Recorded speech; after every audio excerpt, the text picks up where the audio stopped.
Binge Audio. Préparé avec amour et fait avec amour.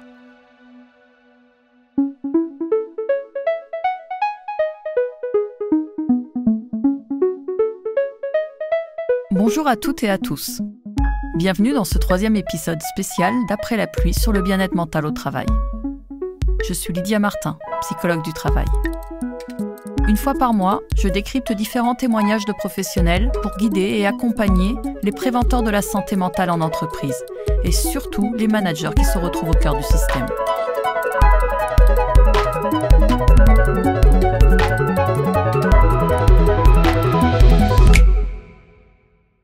Vous avez sûrement entendu parler du phénomène de quiet quitting, ou démission silencieuse, qui a fait beaucoup parler de lui aux États-Unis il y a quelques mois. Il s'agit d'un mouvement où les salariés revendiquent leur décision de rester en poste en effectuant le strict minimum plutôt que de démissionner. En France, où on a souvent entendu « un bon employé ne compte pas ses heures »,« travailler dur pour réussir sa vie » ou encore « le travail c'est la santé », qu'en est-il de ce phénomène ? Eh bien, selon un sondage IFOP réalisé en 2022, 35% des professionnels seraient concernés par cette démission silencieuse.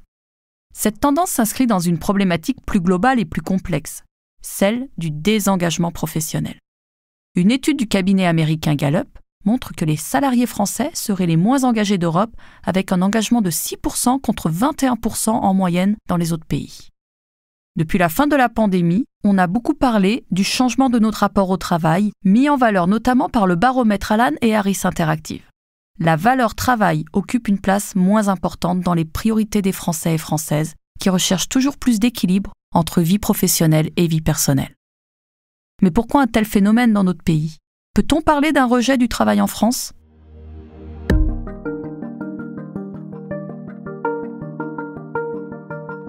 Tout d'abord, revenons sur quelques définitions. On parle d'engagement lorsque un ou une salariée est impliqué dans son entreprise et enthousiaste et motivé par ses missions. À l'inverse, un ou une salariée désengagée va manquer de motivation et d'attachement à son entreprise, ne s'implique plus et est moins proactif. Selon le baromètre, les salariés français restent attachés à leur activité professionnelle, mais ne veulent plus accomplir un travail qui n'a pas de sens pour eux, dans des conditions de travail qui ne sont pas saines. Le sens est devenu le principal facteur d'engagement avant le salaire. 87% des salariés français déclarent que trouver du sens au travail les rend moins susceptibles de démissionner, même contre une meilleure rémunération, et les incite à s'investir davantage dans la réussite de leur entreprise. Mais alors que faire en tant que manager ou collègue d'une personne désengagée ? C'est ce que nous allons voir en détail dans cet épisode. Allez, je vous spoil un peu. Je peux déjà vous dire que les conditions de travail et la capacité de la hiérarchie à donner du sens, de l'autonomie, de la confiance et de la reconnaissance sont absolument fondamentales pour garder les salariés motivés, les rebooster et garantir un véritable engagement au quotidien. C'est ce que nous montrent les 2 témoignages de cet épisode.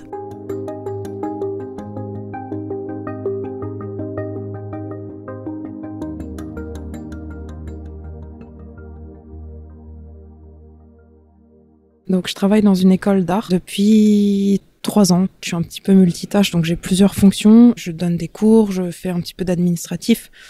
Quand j'ai commencé à travailler là-bas, j'étais vraiment bien. J'étais contente d'avoir cet emploi. Ça me plaisait en fait, tout simplement. Enfin, ça me plaît toujours, mais c'est un petit peu compliqué actuellement. Je me suis donnée vraiment à fond dans cette entreprise et on cherche pas forcément un remerciement énorme, mais on cherche quand même un petit peu de gratitude ou de remerciement, enfin un minimum quoi, et j'en ai pas. Donc oui, c'est pas très motivant à force quoi. Moi je pense que quand on s'investit à fond dans un travail, on peut effectivement avoir plus de responsabilités, avoir plus de salaire. Quand on passe énormément de temps au travail et qu'on compte pas ses heures, et quand il y a pas ça derrière, ouais c'est compliqué. Donc je pense que l'évolution c'est dans le poste et dans le salaire aussi. Les responsabilités, je les ai, mais c'est pas officiel. Donc c'est encore plus compliqué, même par rapport aux collègues, parce que je peux même pas dire au final que oui, que ça et ça c'est mon poste, que enfin il y a plein de non-dits, les postes ils sont pas clairs, et du coup j'ai pas le droit de dire clairement que oui je suis assistante de direction, et je trouve ça nul parce que c'est ce que je fais au quotidien, c'est mon poste, donc je vois pas pourquoi ça pose problème. Enfin, je veux dire, je l'ai volé à personne, quoi, mon poste, j'ai travaillé pour. Donc, c'est pas toujours évident de parler clairement, en fait, pour pas vexer l'ego de chacun. Je peux pas dire que je me sens vraiment écoutée, non, parce que sur le moment, j'ai l'impression que oui, que ça avance, qu'on a fait bouger les choses, quoi, parce que je suis quelqu'un quand même qui dit les choses assez clairement. Et en fait, non, t'as l'impression que ça rentre dans une oreille et ça sort de l'autre, quoi. Alors les conséquences, c'est plus sur mon moral, sur ma santé. Au départ, c'est un petit peu de la démotivation, effectivement, parce qu'on se dit, bon, bah ouais, on se sent pas écouté, on se sent pas apprécié à sa juste valeur. Et après, ça va un peu plus loin, quoi. Moi, je suis dans un état, là, actuellement, où j'ai même plus envie d'aller au travail, en fait. Ce premier témoignage est très éclairant pour illustrer les étapes d'un processus de désengagement. Dans le cas de cette salariée, à l'origine très motivée, il s'est installé lentement mais profondément. Tout commence par un sentiment grandissant de démotivation et de déception, car la salariée ne se sent pas reconnue à sa juste valeur malgré l'investissement et l'implication qu'elle a apporté dans son travail. En effet, ces nouvelles responsabilités ne s'accompagnent pas d'une évolution officielle de son poste ni d'une revalorisation salariale. Ensuite, la salariée prend de la distance avec son travail, car elle s'oppose aux valeurs de l'organisation et aux décisions de la hiérarchie. Alors qu'elle exprime clairement son besoin de reconnaissance à son manager, ce dernier reste passif face à sa souffrance et ne prend aucune mesure pour clarifier les rôles au sein de l'équipe ni reconnaître l'implication de la salariée. L'isolement de la salariée est aggravé par le manque de soutien de ses collègues, qui s'ajoute à celui de sa hiérarchie. Dans ce contexte, elle poursuit ses tâches de manière mécanique tout en ayant démissionné intérieurement, à défaut de trouver des leviers pour se remotiver auprès de son entourage professionnel. Enfin, la souffrance s'installe durablement, ce qui est néfaste pour la salariée. Face à la situation, elle adopte un mécanisme de défense psychologique et accorde une importance excessive au salaire, qui est un levier de reconnaissance. Les heures passées à son bureau ne lui offrent aucune satisfaction et il devient de plus en plus difficile de s'y rendre jusqu'à ce qu'elle n'ait plus envie d'y aller. Le désengagement de la salariée, dû à un manque de reconnaissance, a des conséquences sur sa santé mentale, l'empêchant de se reposer et de se remotiver. Sans le soutien de son manager et de ses collègues, ce cercle vicieux n'a pas pu être rompu.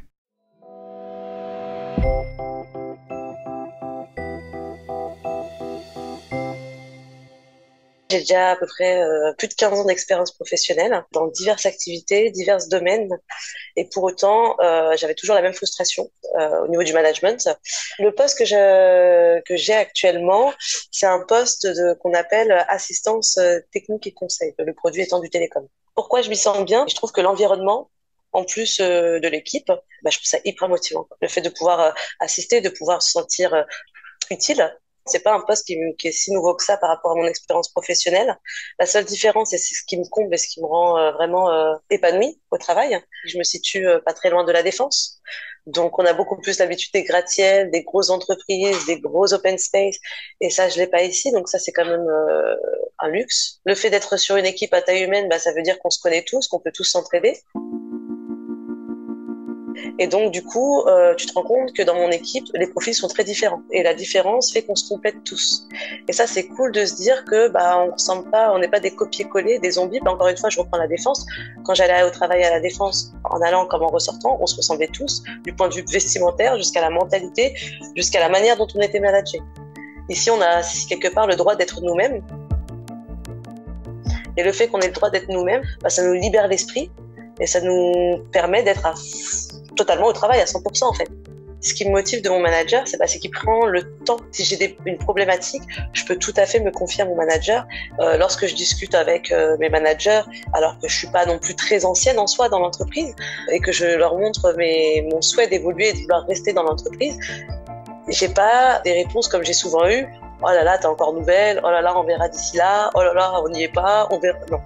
Au contraire, on me motive et on me dit même des éléments sur lesquels je devrais m'améliorer pour justement atteindre l'objectif que je souhaite atteindre. On m'a expliqué que voilà, je pouvais améliorer ci, je pouvais améliorer ça c'était ma force, et que voilà, on ferait le point.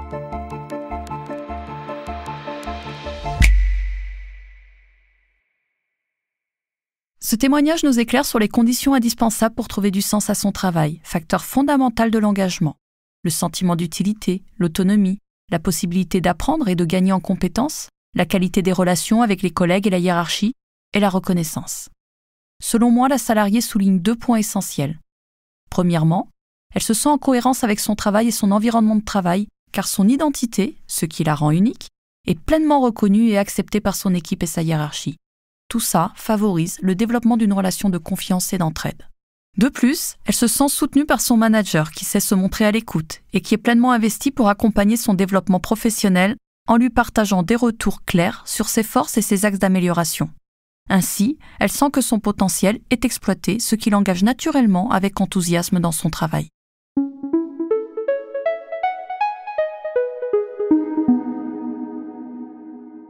Comme nous l'avons vu, ce sont les relations, l'organisation du travail au quotidien, la reconnaissance et les perspectives d'évolution qui sont à l'origine du sens au travail et de la motivation.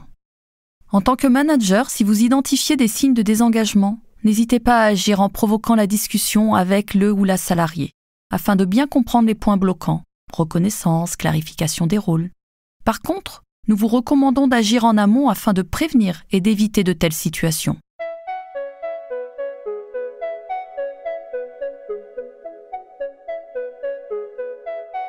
Voici quelques conseils. Le premier, clarifier les rôles, les objectifs et les attentes. Rappelez-vous qu'un mauvais management comme des décisions arbitraires, un manque de clarté des objectifs à atteindre, des communications floues ou encore un excès de contrôle diminue l'investissement des salariés. Le deuxième conseil, aider les salariés à se projeter sur la durée. L'absence d'opportunités d'évolution et de montée en compétences peut être lourde de conséquences pour une entreprise. La motivation étant fortement dépendante du sentiment de progression chez les salariés. Troisième conseil, valorisez chacun des membres de votre équipe. La reconnaissance est essentielle. Quel que soit leur secteur d'activité, les salariés souhaitent que leur singularité et leur effort soient reconnus par leur entreprise. Cette reconnaissance peut prendre diverses formes. Valorisation des efforts, célébration des succès, droit à l'erreur, encouragement, retour d'expérience. Lorsque cette reconnaissance est absente, force est de constater qu'une rémunération insuffisante vient exacerber ce manque et affaiblir la motivation.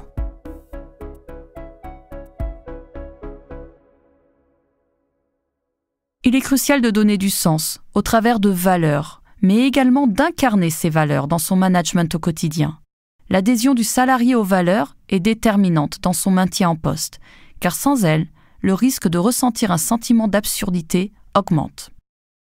Enfin, bien que cette dimension ne soit pas présente dans les témoignages, les charges de travail inadaptées aux capacités et besoins des salariés sont source de désengagement, voire de burn-out, comme vu lors de notre 2e épisode. Rappelez-vous, réfléchir au bien-être global des salariés n'est pas incompatible avec les objectifs de performance d'une entreprise. Bien au contraire.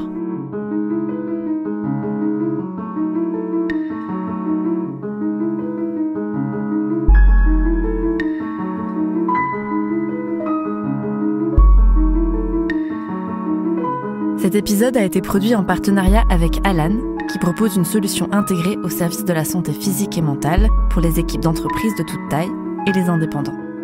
Il a été préparé par Inès Guiza, Hélène Blonze et Lydia Martin, psychologues du travail chez Alan, qui accompagnent les entreprises dans la prévention des risques professionnels et nous livre ici ses conseils. À dans un mois pour un prochain épisode.